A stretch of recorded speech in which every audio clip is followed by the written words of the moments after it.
लिखली इटा उटा काना कली समीकरण दुईटा बीजगणित राशि के हमें का करबार আছে समान करबार আছে हां कि नहीं बोला हमें केन के 2ax रो मान नहीं जानी बोला हमें 2x रो वैल्यू नहीं जानी ना जानछु ताके हम बाहर कर दो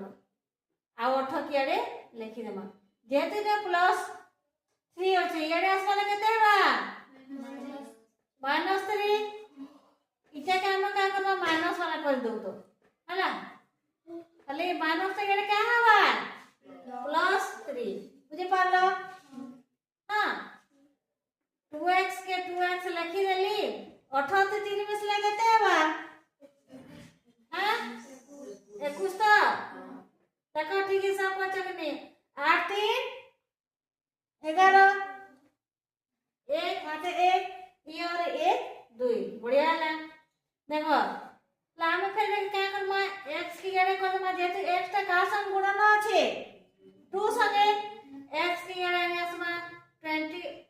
x के खाले के 21 इटा रे क्या करबा इना गुणन আছে ये আসিবা আমার का हबा हरण भाइतले ने हरण देती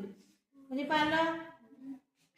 बोले 21 से 2 हरण करले केते हबा 2 1 2 1 2 शून्य 1 बचला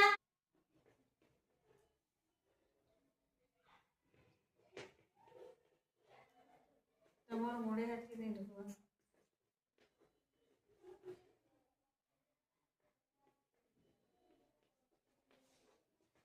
2 2 कटि गला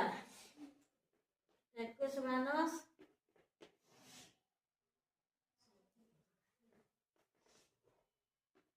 देखो x माने केते अछि ने 21 विभक्त 2 हला त मैं 2 2 कटे देली केते बचला 21 बचला -3 18 के 18 21 नु 3 गला केते 18 हला के नहीं हला बाम पार्श्व दक्षिण पार्श्व समान हला के नहीं हला केते केते 18 बुझी पालो के बुझी नहीं पालो बुझला तो करो अनुसरण पूरा करो।